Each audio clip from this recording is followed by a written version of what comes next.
এখন আমরা ব্যাংকে যে টাকা রাখছি আমাদের কি অপরাধ? আমরা তো এই বাংলাদেশের নাগরিক। 50 ডিগ্রি তাপমাত্রার মধ্যে আমি টাকা পয়সা রোজগার করে আমি ব্যাংকের মাধ্যমে টাকা পাঠাইছি। আমরা সরকারের উপর বিশ্বাস করে টাকাগুলো রাখছি, এখন টাকাগুলো দিতে হবে না আমাদের। চট্টগ্রামের খাতুনগঞ্জে দুই ব্যাংকের শাখায় আমানত ফেরত ও হেয়ার কাট প্রস্তাব বাতিলের দাবিতে বিক্ষোভ ও অবস্থান কর্মসূচি পালন করেছেন ক্ষুব্ধ আমানতকারীরা। আজ রোববার সকাল থেকে শুরু হওয়া এই কর্মসূচিতে অংশ নেন শতাধিক গ্রাহক।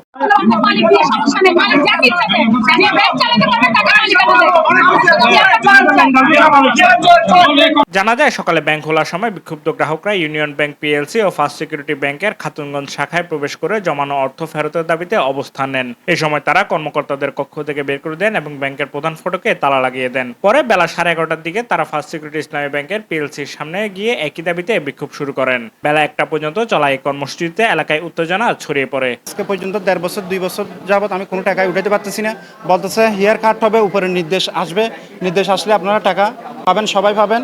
তো আমরা আর কতদিন অপেক্ষা করব? আমাদের তো আজকে অলরেডি 1.5 বছর প্লাস হয়ে গেছে, কিন্তু আমরা এখনো পর্যন্ত টাকা পাইতেছি না।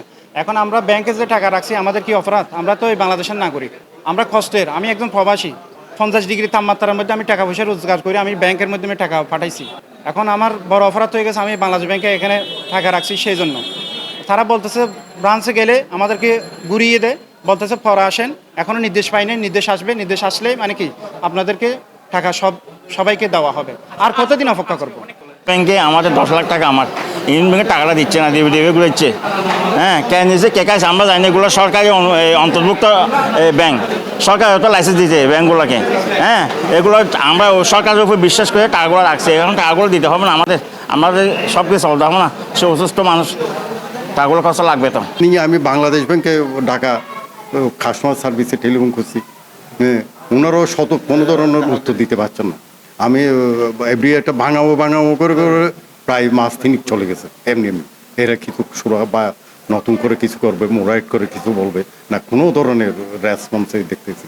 আর এখানে আসলে তো টাকাই দেয় না কোনো ধরনের। কোতোয়ালি থানার ভারপ্রাপ্ত কর্মকর্তা আফতাবউদ্দিন বলেন, ব্যাংকে বিক্ষোভের খবর পেয়ে ঘটনাস্থলে পুলিশ পাঠানো হয়। পুলিশ গ্রাহকদের বুঝিয়ে পরবর্তীতে পরিস্থিতি শান্ত করে। গ্রাহকরা তাদের ব্যাংকে গচ্ছিত পাওনা টাকা আদায়ের লক্ষ্যে তারা এখানে আন্দোলন করতে এসেছিল।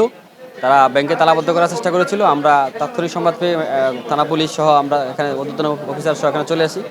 আইসা আমরা ব্যাংক কর্তৃপক্ষের সাথে কথা বলেছি যে আপনারা সর্বোচ্চ পর্যায়ে কথা বলেন, যেহেতু গ্রাহকরা টাকা পাবে, দীর্ঘদিন যাবত তারা টাকা পাচ্ছে না, তারাও অভাবে ভুগতেছে। তারাও আমাদেরকে আশ্বস্ত করছে তারা সর্বোচ্চ পর্যায়ে কথা বলে যাতে গ্রাহকরা টাকা পায় সে বিষয়ে আশ্বাস করেছে। এবং আমরা গ্রাহকদের সাথে কথা বলেছি, তারাও শান্তিপূর্ণভাবে আন্দোলন করে তারা এখান থেকে চলে গেছে। এখন আমাদের আইনশৃঙ্খলা পরিস্থিতি খুবই ভালো আছে, পুলিশ মোতায়েন আছে। Safayet Morshed, news day 24, Chittagong.